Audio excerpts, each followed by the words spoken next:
Yo, what's good? It's your boy Dot from Dot Me Now Coaching and Entertainment. For coaching, my links are down below. In today's video, we are going to be talking about past lives and some important things which you need to understand in order to properly tap into your past lives and gain the proper wisdom which is needed from them. We are also going to be talking about what it's like being the dreamer instead of a product of the dream. These are different things which I am realizing and tapping into on my journey during this 40-day Hamashiach fast. And the lessons are pretty lit. The first thing that we're gonna do is read something I posted. This actually two things. One's gonna be something that I wrote, and then the next is gonna be like a little Egyptian quote and stuff like that. You feel me? So what I posted, it says Hamashiach fast day 5, no food at all. I dream my identity into being. I dream my thoughts and beliefs into being. I dream my self image into being. I dream my emotions into being. I dream my actions into being. I dream my life into being. How amazing is it that we truly have the power to dream all things into being? In this present moment, I dream everything into being. Sadly, many people are sleeping in their past or potential futures, and they fail to utilize this present moment to dream. And this is facts, bro. Now, look, when I said that most people are asleep inside their past or their potential futures, this is what it's like to be a product of the dream, right? Because when you're asleep, that's when you start to have like unconscious dreams and you're not consciously creating inside that moment, right? When that happens, you're kind of just letting the dream happen to you. And whatever happens inside the dream, you're just going with it, not really peeping what you're really seeing and what it's showing you and stuff like that, right? That's the same with life. Most people are just letting their past affect them, or they're letting their thoughts about the future affect them right now. And both of these things tend to happen in a very unconscious way because you're not consciously creating what you want to experience. You're letting the past dictate it or what you think is going to happen in the future dictate it. Instead, you could just focus all your time and energy into right now and then choose what you want to create. At this point, you can beneficially use the past because the past may have certain information that helps you to create what you want in the present. And then also, you can think about the future and what you want to see in the future. Not what you think is going to happen, but what you would like to happen. You see? So the whole entire thing shifts. And this links with past lives because something I was tapping into, I'm pretty sure it was yesterday to be honest, was I was just so actually let me backtrack a bit. The past lives I've been tapping into heavy deal with these Eberron past lives. You feel me? Now every here and there I'll like go to like a certain place in the astral and I'll realize that I have history there from past lives. The most recent place was a place called Canessa. I still don't really understand. I didn't really get the past like memories from there, but I actually went there last night.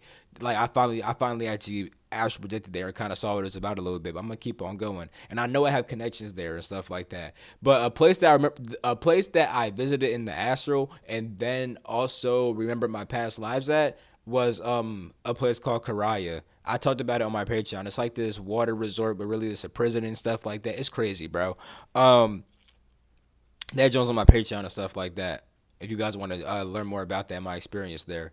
But I'm saying this though because mainly it's been centered in Eberron with this Ashkenazi past life. This is like the forms that you see right here is pretty much what I looked like. I look more like myself now, but I was darker like this, and I had like these different like celestial marks on me and stuff like that. The marks came at the very that came towards the end of these past lives, which I'm actually approaching the end of those right now, which this 40-day Hamashiach fast is a big part of that because I was practicing immortality heavy with these past lives. And one thing with these past lives is that I woke up to the fact that, I am God. Everything is God. We're the creator of our lives, all that shit. You feel me?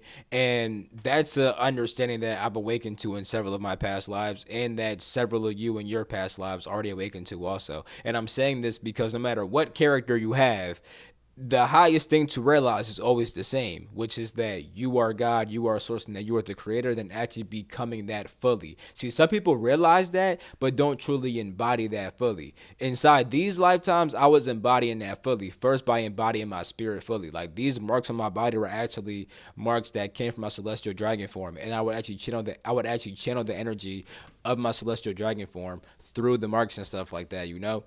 But it got way more expensive from there. But like really inside these lives, I pretty much was able to fully embody like my celestial dragon spirit. You feel me?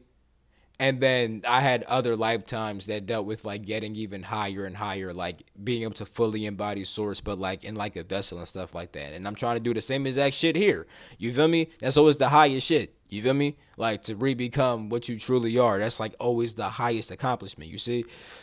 But people forget that when it comes to past lives, and they don't realize that when people, a lot of people want to embody purely the past life, right? Which it's not bad to embody the lessons and the wisdom, but you don't want to really embody any of because like a, even if a certain past life has like a lot of like wisdom and stuff like that, it could have also had like a lot of like trauma that came with it too, which you're now taking on the side of your life currently, and now you're going to experience that trauma also when you literally don't have to. You see, the way that it happens is the fact that when you take on that past life, you also take on the personality traits and stuff like that, and you may take on certain traits without even knowing that you're taking on certain traits, and then because you start acting from that place, you start creating experiences from that place, you know, and then you start to interact with people that were similar to people in the past, and you treat them how you treated them in the past, which makes them treat you how people treated you in the past. And you literally start to relive this trauma out all over again for no reason. You see? When it comes to the spiritual path and the spiritual journey, becoming of your spirit, that's what spirituality literally means. You know, the process of becoming of your spirit. When you do that, you actually begin to dissolve karma, and you become that naked, eternal, infinite consciousness and energy, you know, that exists beyond time and space, that exists beyond all personality traits, characters, and forms. You see? And at that point, you have the freedom to express yourself however you want to. And now on earth, you don't have to be trapped by a certain way of expressing yourself, or you don't got being trapped by certain likes and dislikes and all these other things. You can literally do whatever you want to do, whatever you want to do. And you'll be doing it from a place of true authenticity, because a lot of people here do what you want to do, and they think about doing everything that the animalistic part of themselves wants to do, but that's not what you truly want to do. Because if you did, you like a lot of but like, let's be real, when people act like too animalistic, bro, but they still have some level of consciousness, they always kind of feel bad about the shit after, and they always see how it's harming them after. And if you really want to do, if this is what you really wanted to do, that'd be kind of horrible, because why do you want to harm yourself? Clearly there's a part of you, right, that is acting out of unawareness and doesn't really care about harming yourself, which is the animal part of yourself. You feel me? Animals aren't really conscious enough to fully always say that this thing is harming me. You know, like they can't always realize that. You feel me? Some stuff they'll get the initial impulse, like I probably shouldn't do that. Like if they touch fire, they'll get burned and probably think I shouldn't do that, right? But other things that are bad for them, they could be kind of tricked into doing it. You know, because like the pleasure is overriding the pain, so they're kind of being drawn towards it, not realizing that this pleasurable thing is killing them. And that's what most humans do. When humans do things and want to do things that end up harming them, usually because it's pleasurable. Like when it comes to taking, you know, like, or any other like shoot, you know what I'm saying? It feels good to people. When it comes to overeating and stuff like that, it feels good to them. You know, when it comes to whatever, when it comes to drink, it feels good to them. You know what I'm saying? Like when it comes to doing this too much or doing this too much, it feels good to them. You see what I'm trying to say? That's that animal stuff. That's not your true self. So when I say do whatever you want, I mean from the perspective of your spirit, because your spirit would not be caught up inside this animal stuff. You feel me? I ain't saying it's bad to do certain animal stuff, like for example, right? Even though I'm fasting for 40 days, I'm going to eat at some point after these 40 days. You know what I'm saying? I'm going to enjoy myself, and I'm going to understand that I'm being an animal, and I'm going to enjoy that. The only problem is we get attached to the animal. You feel me? Like, Clearly, your spirit can choose to want to be an animal sometimes, but it's going to do it in a healthy way. That's why you're in a human body in the first place. Your spirit said, let's actually be a human real quick. Let's choose to be part animal real quick. You feel me? But it didn't want to get attached to this shit. You feel me? And when you start acting out of attachment and not out of freedom, that's when you're not acting from your spirit. Because when I eat my food, I'm gonna eat it a little bit, but I ain't gonna. Because there's stuff that I really want to eat that I know I can't eat no more. Like for example, the infamous vegan chicken nuggets with the spinach and the rice, can't do it no more. The vegan nuggets are not good. I'm not jacking that. There's also these mozzarella sticks from a place called Greens and Grains. They vegan, you feel me? But them Jones not healthy enough. I'm not jacking it. You feel me? So I'm not going self-control. I'm not going to touch it. I'm eating only that alkaline stuff that's natural and stuff like that. It could be a little bit processed as long as it's like natural stuff. You know what I'm saying? So yeah, like on a scale of 1 to 10, 10 being the most processed and stuff like that. That joint gonna have to be like a 4 max. You feel me? 4. Once that joint start hitting 5 out of 10, nah, son. Anyway, my point is, right, when I'm eating, I'm gonna control myself, and plus, I'm still gonna be fasting even when I start eating again because I know what it's like to be clean. I know what it's like to not have BS inside your body and stuff like that. So I'm not gonna want BS in my body and stuff. You know what I'm saying? Like my spirit's just not gonna be jacking at you. You know what I'm saying? So yeah, bro. When you become the dreamer, right, you start to be like, yo, whatever character I had, it doesn't matter because every character that you had was just a different dream character. You feel me? Every past life you had was just a different dream. It was just a different dream. It was all even with this past life form, right? Hold up. All right, yeah, we back. Now when it came to with these past lives, right? I got a name when I was in Atlantia called Akuna Wakuzi, right? You feel me? And when I used the AI, I'm like, yo, let me see what the AI say this shit mean, right? You feel me? They said it means the harmonious visionary of unity and dreams. First part, Akunu, evokes the theme of unity and connection, suggesting a nurturing presence that weaves bonds among individuals in reality. Akuzu embodies creativity and innovation, representing the power of imagination in the pursuit of dreams. You see how even with this name, it deals with the fucking like weaving together dreams and shit like that. Like, bro, like niggas been doing this shit. You feel me? And when I say niggas been doing this shit, I don't even mean like because my name was Akuno Akuzi, that means that I have been doing this dream shit. No, nigga, we all been doing this shit.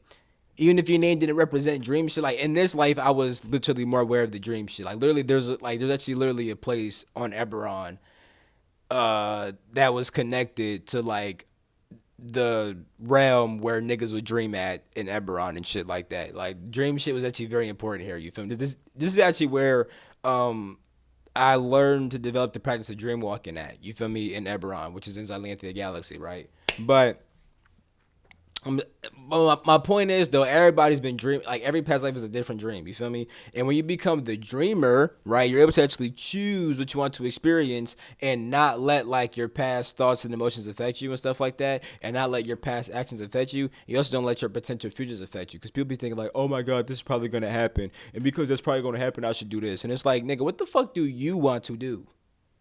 You feel me? Like it's not bad to consider possibilities, but it is bad to be a slave to possibilities because you literally like whatever you're thinking about literally doesn't matter. And plus your perception of the future is based on the past anyway. You could only think about shit that you thought about before. Like new thoughts that you have are just streams that come from old thoughts. Like for example, if you know how to do addition, now you can have new thoughts about what's 2 plus 2, 4 plus 4, but it's still based off the same thought. I know how to do addition now. You feel what I'm trying to say? So yeah, but like I was saying, even your thoughts about the future a lot of times are based up, I mean not a lot of times, they pretty much are. Unless you just like received like some information about the future and stuff like that, bro, you're basing your thoughts about the future based upon what you already know is possible and what you think is possible based upon your past experiences. You feel me? And at that point, you're just a product of the dream. You know, you're not really consciously dreaming your life into being. So this is really important to understand. This is why, although past lives are important, you should never get attached to any one past life and get attached to the character. You should always take the wisdom and then ascend beyond and re-become the dreamer and stuff like that and not get caught beside the dream. I love you all. Catch you in my next video. Peace, dog. freak out. You feel me?